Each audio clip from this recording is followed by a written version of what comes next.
Next topic है हमारा can matter change it's state, कि क्या जो मैटर है हमारा मीन्स सॉलिड, लिक्विड और गैसेस, क्या वो अपनी स्टेट चेंज कर सकते हैं या नहीं। तो उसका आंसर ऑब्वियसली येस है। मीन्स सॉलिड से लिक्विड बन जाता है, लिक्विड से गैसेस। मीन्स फॉर एग्जांपल अगर आइस है, आइस से वाटर बना, ठीक है, और वाटर से फिर क्या बना, गैस, मीन्स वाटर वेपर्स, ठीक है। तो इसमें एक चीज़ नोट करने वाली ये है मेनली कि सॉलिड से लिक्विड, लिक्विड से गैसेस कैसे बना वो, आफ्टर हीटिंग, ठीक है। मीन्स कुछ अमाउंट ऑफ हीट उसको हमें प्रोवाइड करनी पड़ी, तभी उसकी क्या स्टेट चेंज होगी, ठीक है। Means solid as ice, liquid as water and gases as water vapours. तो ये एक्टिविटी जो 1.12, ये 12th नंबर जो एक्टिविटी है, थोड़ा सा इसको भी एक बार रीड कर लेंगे कि थोड़ी सी हमने यहाँ पे आइस ली, उसको यहाँ पे बर्नर ऑन कर दिया, यहाँ थर्मामीटर और स्टेरर लगा दिया। थर्मामीटर से हम मेजर करेंगे कि हीट करने पे टेम्परेचर बढ़ रहा है, ठीक है। फिर कुछ समय बाद वो जो हमारा सॉलिड था मीन्स आइस थी, वो हमारा लिक्विड में चेंज हो जाएगा मीन्स वाटर में, ठीक है। आफ्टर सम टाइम अगर हीट उसको कंटिन्यू रखेंगे, फिर ये जो सॉलिड से लिक्विड मीन्स वाटर था जो, वो वाटर हमारा किस में कन्वर्ट हो जाएगा, गैशियस फॉर्म में, मीन्स वाटर वेपर्स की फॉर्म में वो क्या हो जाएगा, इवेपोरेट। तो इसमें ये कुछ चीज़ें हैं जो याद रखनी है। मीन्स इसको हीट करना है यहाँ पे बर्नर के साथ, तभी इसका जो सॉलिड से क्या चेंज होगा, वो लिक्विड में, और लिक्विड से आगे किस में चेंज होगा, ये गैशियस फॉर्म में, ठीक है, मीन्स वाटर वेपर्स में। और इसमें इसके आगे ये थोड़ा सा एक्टिविटी आगे बाकी है। तो इसमें क्या है, start heating the beaker on low flame. पहले लो फ्लेम पे उसको हीट करना स्टार्ट करेंगे, टेम्परेचर उसमें बढ़ेगा, ठीक है, और मेल्टिंग हो जाएगी किसकी, आइस की, ठीक है। फिर फर्दर वो कन्वर्ट किस में हो जाएगा, वाटर में, ठीक है। मीन्स पहले क्या हो जाएगा, मेल्ट हो जाएगी आइस, और मेल्ट होके वाटर में कन्वर्ट होगी, और उसको फिर से अगर हम हीट करते रहेंगे स्टर करते करते, तो वाटर स्टार्ट्स बॉइलिंग, और बॉयल होने के बाद हमारा वो किस में कन्वर्ट हो जाएगा, गैशियस स्टेट में, ठीक है। और इसमें नोट करने की चीज़ यह है कि थर्मामीटर को हमने इसमें डिप करके यहाँ पे रखा हुआ है ये, तो ये उसकी ऑब्जर्वेशन हम ये नोट कर सकते हैं कि उसका टेम्परेचर क्या होगा, इंक्रीज़ हो जाएगा, ठीक है। तो टेम्परेचर इसमें क्या हो जाएगा, इंक्रीज़, ये याद रखना है। और इसमें लास्ट टाइम किसी स्कूल में ये भी पूछा गया था, ये पूरी डायग्राम बना के दे दी है, और यहाँ पे फिल इन द ब्लैंक्स ऐसे मार्क करके दे दिया है कि ये बस इसको लेबल करना है, और बहुत इजी क्वेश्चन आता है इसमें से। और इसमें एक दो चीज़ें और है समझने वाली, जो अभी हमने लास्ट उसमें भी डिस्कस किया था। टेम्परेचर इंक्रीज़ कर रहे हैं हम सॉलिड्स का, तब काइनेटिक एनर्जी ऑफ पार्टिकल क्या होती है, बढ़ जाती है, ठीक है। Due to increase in kinetic energy, particles vibrate करना स्टार्ट कर देते हैं एट ग्रेटर स्पीड, ठीक है। उसमें हमने लास्ट में जो करेक्टरिस्टिक फीचर्स और प्रॉपर्टीज़ पढ़ी थी, उसमें हमने पढ़ा था ना कि इसकी जो काइनेटिक एनर्जी है उसके रिलेटेड। तो यहाँ पे मेन पॉइंट ये है कि on increasing temperature of solids, जब हम टेम्परेचर इंक्रीज़ करेंगे तो काइनेटिक एनर्जी क्या होगी, इंक्रीज़ होगी, और काइनेटिक एनर्जी जब इंक्रीज़ होगी तो उसकी स्पीड भी इंक्रीज़ होगी, ठीक है। स्पीड इंक्रीज़ होगी तो फिर the energy supplied by heat outcomes the force of attraction between the particles, ठीक है। The particles leave their fixed position and start moving freely, ठीक है, फ्रीली मूव करना स्टार्ट कर देते हैं। A stage is reached when solid melts and is converted into liquid, ठीक है। The minimum temperature at which solid melts to become liquid at atmospheric pressure is called its melting point. ये याद रखना है, melting point की definition भी है. The melting point of solid is indication of strength of forces of attraction between particles. Means इस पूरे paragraph का मेन ये मीनिंग होता है कि जब हमारे पास ये सॉलिड था, ठीक है, मीन्स आइस थी हमारे पास, इसको हमने टेम्परेचर इंक्रीज़ करना स्टार्ट किया, ठीक है, ये लिखा है ना कि जब हमने सॉलिड को हीट करना स्टार्ट किया तब वो लिक्विड में कन्वर्ट होगा, ठीक है. और कैसे होगा कि जब उसकी टेम्परेचर बढ़ेगा तो काइनेटिक एनर्जी बढ़ेगी, मींस वो मूव करना स्टार्ट करेंगे सॉलिड के पार्टिकल्स और बहुत ज़्यादा स्पीड में वाइब्रेट करना स्टार्ट कर देते हैं. जब ये बहुत सारी energy apply, heat energy apply करने के बाद फोर्सेस ऑफ अट्रैक्शन है वो वीक होने लगती है और ब्रेक होके वो लिक्विड में चेंज हो जाती है. सिमिलरली आगे उसको फर्दर हीट करने पे जो forces of attraction between particles of liquid है, मीन्स जो लिक्विड के अंदर पार्टिकल्स के बीच में जो अट्रैक्शन है वो धीरे धीरे वीक होने लगती है और पार्टिकल्स दूर दूर बिखर जाते हैं, मीन्स टूटना जैसा कह सकते हैं. तो उसको वो गैसेस में कन्वर्ट कर देते हैं उसके बाद, ठीक है. तो इसमें बस मेन ये याद रखना है कि टेम्परेचर इंक्रीज़ हुआ तो काइनेटिक एनर्जी इंक्रीज़ होगी, काइनेटिक एनर्जी इंक्रीज़ हुई तो मीन्स स्पीड इंक्रीज़ हो रही है, ठीक है. और उससे क्या होगा, जो हीट एनर्जी हम दे रहे हैं, ठीक है, वो पार्टिकल की जो फोर्सेस ऑफ अट्रैक्शन है उसको वीक कर देती है, मीन्स उसको ब्रेक करके उसकी पोजीशन से उसको मूव करवाना शुरू कर देती है, जिसकी वजह से क्या होता है फाइनली मेल्टिंग पॉइंट, ठीक है. मीन्स मेल्ट होने लगते हैं हमारे सॉलिड्स जो भी है, ठीक है, और लिक्विड में कन्वर्ट होना स्टार्ट कर देते हैं. ये वाली चीज़ में अगर डाउट है, समझ नहीं आया तो दोबारा पूछ सकते हो, लेकिन मैं फिर एक बार रिपीट कर देती हूँ कि हमारे पास ये सॉलिड था मीन्स आइस, उसको हमने हीट करना स्टार्ट किया, मीन्स टेम्परेचर बढ़ा तो उसकी वजह से पार्टिकल्स ने वाइब्रेट करना शुरू कर दिया, ठीक है, बहुत स्पीड के साथ, जिसकी वजह से इसकी काइनेटिक एनर्जी बढ़ गई, ठीक है. काइनेटिक एनर्जी बढ़ जाने के बाद क्या होगा कि जो सॉलिड के पार्टिकल्स थे वो दूर दूर बिखरना शुरू हो जाएंगे, ठीक है, और वो किस में कन्वर्ट शुरू हो जाएंगे होना, लिक्विड्स में. और उस पॉइंट को क्या कहेंगे, मेल्टिंग पॉइंट, जब सारे पार्टिकल्स सॉलिड के लिक्विड में कन्वर्ट होना शुरू हो जाएंगे, ठीक है. और आइस का हमारा मेल्टिंग पॉइंट क्या है, 273.15 केल्विन, और इसको हम एज्यूम करके 273 केल्विन ले लेते हैं अप्रॉक्सीमेशन में. ये पॉइंट के बाद वाली वैल्यू नहीं लेते हम जब कैलकुलेशन करेंगे, ठीक है.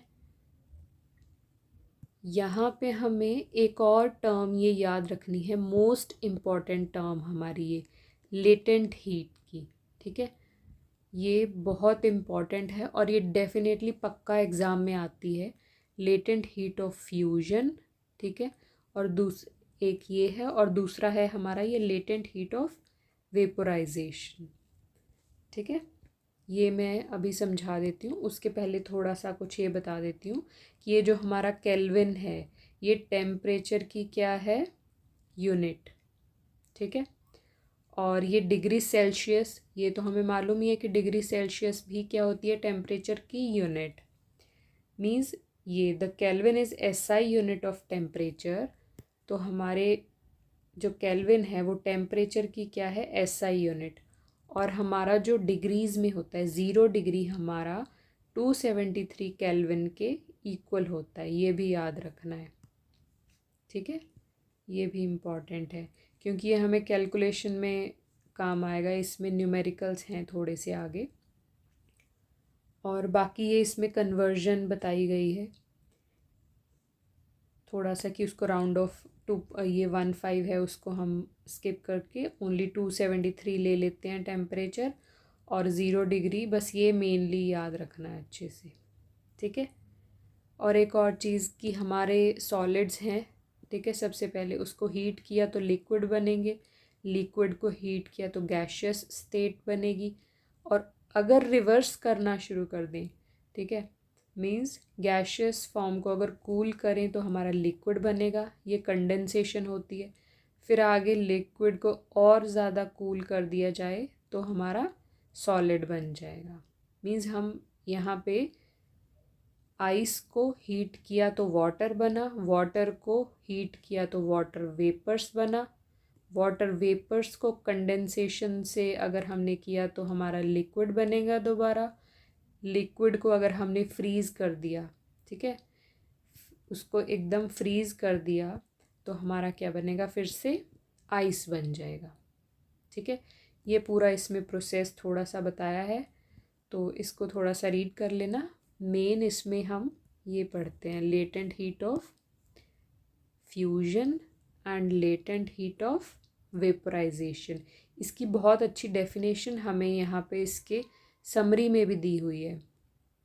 हर एक चैप्टर की एक और चीज़ क्या करनी है कि ये जितने भी समरी के सारे पॉइंट्स हैं ये पूरे अच्छे से लर्न करने हैं, ठीक है, और समझने हैं। इनमें अगर कुछ डाउट होता है तो पूछ लेना है, और ये मैं भी पूरे ये डिस्कस करवाऊंगी सारे पॉइंट्स। अभी पहले ये समझ लेते हैं लेटेंट हीट ऑफ वेपोराइजेशन और लेटेंट हीट ऑफ फ्यूजन क्या होता है, ठीक है। ये हमारी मोस्ट इम्पॉर्टेंट डेफिनेशंस है। इन दोनों में से दोनों या एक पक्का आते ही है हर एक एग्ज़ाम में, और ऑलमोस्ट हर स्कूल में ये पूछे ही जाते हैं। तो इसका मीनिंग है heat energy required to change 1 kg of liquid to gas at atmospheric pressure at its boiling point. Means latent heat of vaporisation और लेटेंट हीट ऑफ फ्यूजन, इसको ध्यान से जो इसके मीनिंग है वर्ड्स के, उसी से इसकी डेफिनेशन याद करने की कोशिश करनी है। जैसे लेटेंट हीट ऑफ फ्यूजन में क्या है कि फ्यूजन में क्या है, कितने अमाउंट ऑफ हीट एनर्जी हमें चाहिए होगी 1 kg सॉलिड को लिक्विड बनाने के लिए, और वो कब बनेगा, जब उसका मेल्टिंग पॉइंट अचीव होगा, ठीक है। सिमिलरली वेपोराइजेशन में भी क्या होता है कि कितने अमाउंट ऑफ हीट एनर्जी हमें चाहिए to change 1 kg of liquid to gas, 1 kg liquid को गैस में कन्वर्ट करने के लिए, ठीक है, at atmospheric pressure at its boiling point, ठीक है। मीन्स 1 kg लिक्विड को जब हमने हीट करके गैस में कन्वर्ट करना है एट इट्स बॉइलिंग पॉइंट, तब उसको क्या बोलेंगे, लेटेंट हीट ऑफ वेपोराइजेशन। और सिमिलरली इसमें भी है कि कितनी हीट एनर्जी चाहिए होगी हमें 1 किलो सॉलिड को लिक्विड बनाने के लिए उसके मेल्टिंग पॉइंट पे, सेम इसको भी, ठीक है। दोनों को थोड़े से कंपैरिजन के साथ इसको लर्न कर सकते हैं, दोनों में सेम ही है ऑलमोस्ट, कि हीट एनर्जी कितनी चाहिए होगी 1 kg लिक्विड को गैस बनाने के लिए और सॉलिड को लिक्विड बनाने के लिए, और सॉलिड टू लिक्विड मेल्ट होके ही बनता है उसके मेल्टिंग पॉइंट पे, लिक्विड टू गैसेस बॉयल होके ही बनता है उसके बॉइलिंग पॉइंट पे, ठीक है। और ये अगर नहीं समझ आए तो दोबारा पूछ सकते हो, और ये मोस्ट इम्पॉर्टेंट है, बिल्कुल भी स्किप करने वाला नहीं है ये, ठीक है। इसको अच्छे से याद रखना है कि heat energy required to change 1 kg of solid to gas at its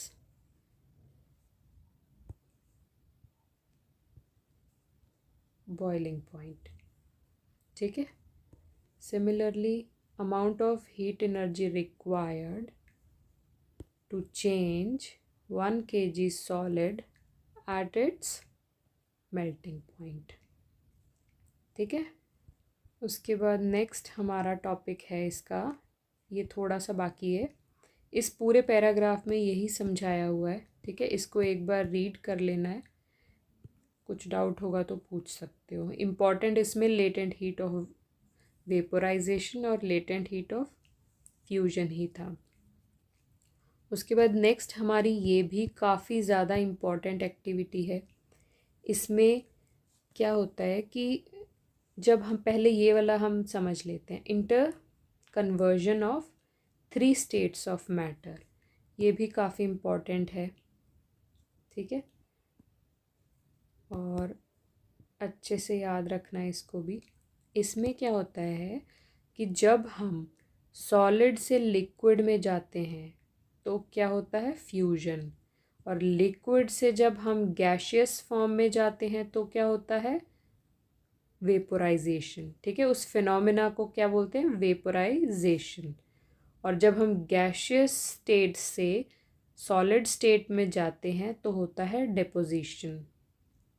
ठीक है, और अगर रिवर्स हो जाए, मींस सॉलिड से अगर गैस बने तो हमारी प्रोसेस क्या कहलाएगी, सब्लिमेशन। ठीक है, और गैशियस फॉर्म से अगर लिक्विड में जाएं तो क्या होगा, कंडेंसेशन। और लिक्विड से अगर सॉलिड में जाए तो सॉलिडिफिकेशन या फिर फ्रीजिंग भी कह सकते हैं। ये वाली चारों चीज़ें तो ऑलरेडी पहले भी पढ़ी हैं, लेकिन ये डेपोजिशन और सब्लिमेशन थोड़ा सा नया है, इसलिए ये थोड़ा इम्पॉर्टेंट हो जाता है। और ये डायग्राम भी काफ़ी सारे स्कूल्स में एज सच पूछी गई है और ये लेबलिंग करने के लिए आती है। और ये है किसकी, सब्लिमेशन की। सब्लिमेशन कहाँ होता है हमारा, जब सॉलिड से गैस बनता है।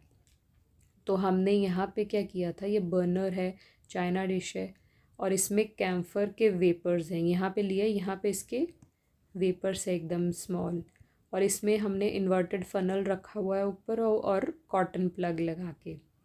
तो यहाँ जो इसके कैम्फर के इसके वेपर्स हैं वो हमारे इसके वॉल्स पे यहाँ पे जाके चिपक जाते हैं, तो वो सॉलिडिफाई हो जाते हैं।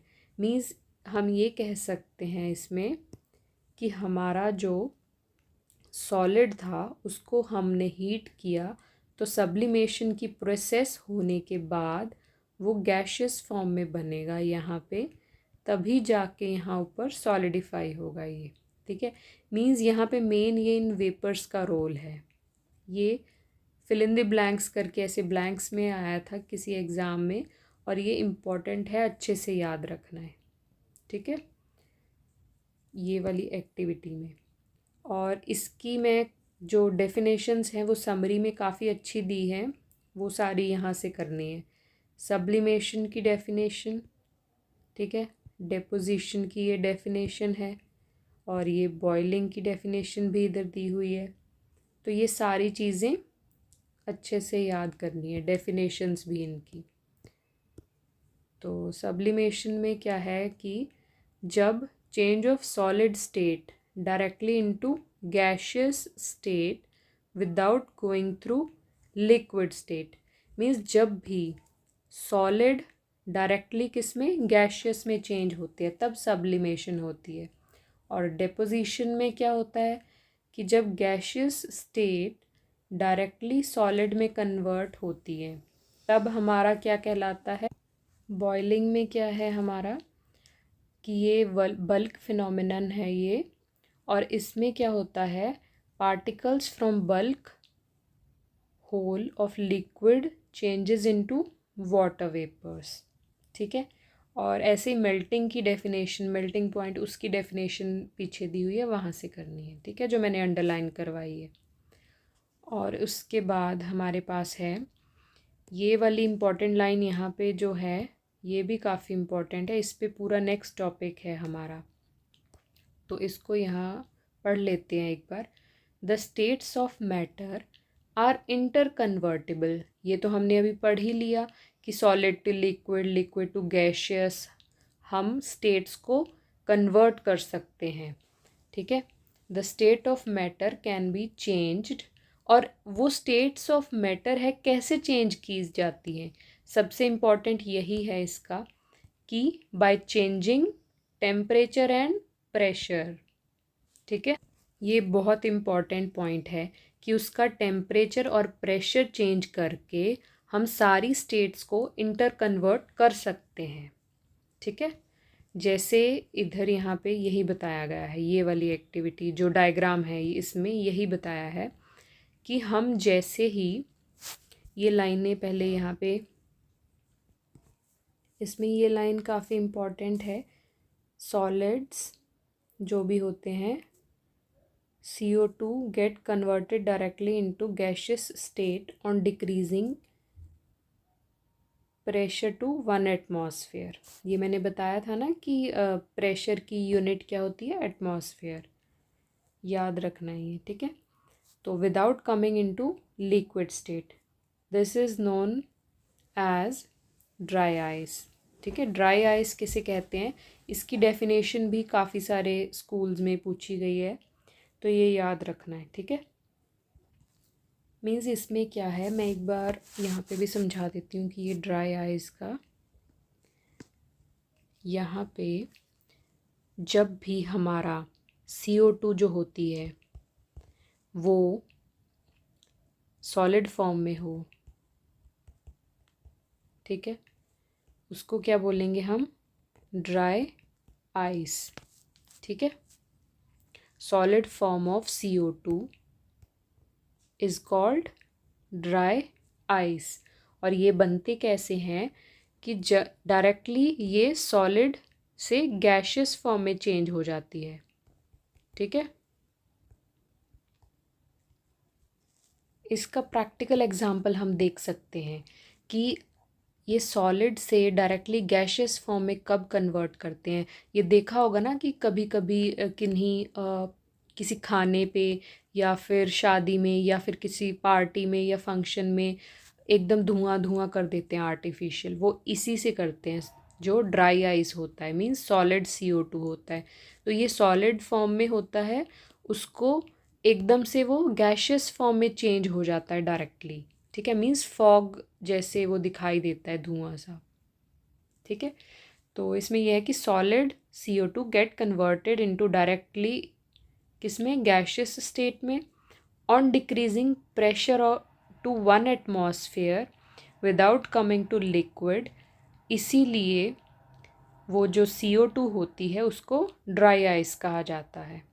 ठीक है, और एक और चीज़ हम यहाँ पे कह सकते हैं कि जो हमारा टेम्परेचर है और हमारा प्रेशर है, जो टेम्परेचर एंड प्रेशर है वो डिटरमाइन करते हैं स्टेट का।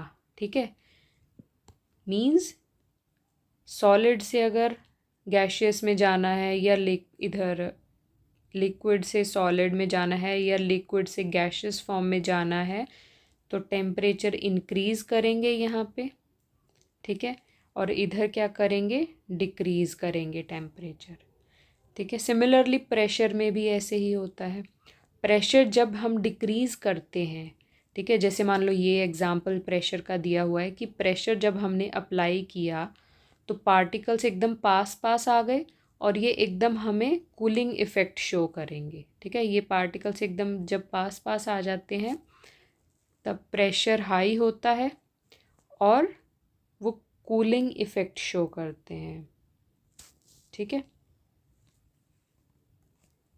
और इसमें डेपोजिशन की और सब्लिमेशन की डेफिनेशंस तो मैंने थोड़ी सी बता दी है, तो वो भी याद रखनी है। ठीक है, टेम्परेचर का तो यहाँ पे समझ आ गया। ठीक है, और लेकिन यहाँ पे मैं अब प्रेशर का भी एक बार फिर से बता देती हूँ। ठीक है, प्रेशर जब हम इंक्रीज़ करेंगे, ठीक है, तो पार्टिकल्स क्लोज आएंगे। ठीक है, तब हमारा क्या होगा, जो गैशियस फॉर्म है वो किस में कन्वर्ट हो जाएगा, सॉलिड्स में। ये हमें वैसे ही याद रखना है, सॉलिड्स में हमारे पार्टिकल्स एकदम पास पास पास होते हैं ना, और गैशियस में बहुत दूर दूर होते हैं। तो प्रेशर जब हम बढ़ाएंगे तो पार्टिकल्स पास आएंगे और जो गैशियस फॉर्म है वो किस में कन्वर्ट हो जाएगी, सॉलिड फॉर्म में। ठीक है। सिमिलरली रिवर्स करने पे अगर हम प्रेशर डिक्रीज़ करेंगे, प्रेशर डिक्रीज़ किया तो पार्टिकल्स फार अवे एक दूसरे से दूर जाएंगे, तब हमारा सॉलिड्स थे वो किस में कन्वर्ट हो जाएंगे, गैशियस स्टेट में। ठीक है, क्योंकि हमारा प्रेशर क्या हुआ, डिक्रीज़ हुआ है। ठीक है। आज जो मैंने 3-4 चीज़ें समझाई है, एक ये सब्लिमेशन वाली, ये प्रेशर वाली, ठीक है, और ये लेटेंट हीट ऑफ फ्यूजन और लेटेंट हीट ऑफ वेपोराइजेशन, ये 3-4 चीज़ें बहुत इम्पॉर्टेंट है और थोड़ी सी कंफ्यूजिंग भी है लेकिन ईजी है समझने में। और ये थोड़ी सी यहाँ पे डेफिनेशंस, इनमें अगर कोई डाउट हो दोबारा पूछ लेना और डेली साथ की साथ इनको रीड करना है। ठीक है, और रिवाइज भी करते रहना है ताकि ये डेफिनेशंस और जो भी टॉपिक्स हैं वो भूले ना। ठीक है, कोई भी फिर भी कन्फ्यूजन रह जाती है, समझ ना आया हो कुछ भी, तो कमेंट में बता देना, आई विल एक्सप्लेन अगेन। तो thank you so much, stay tuned and keep learning.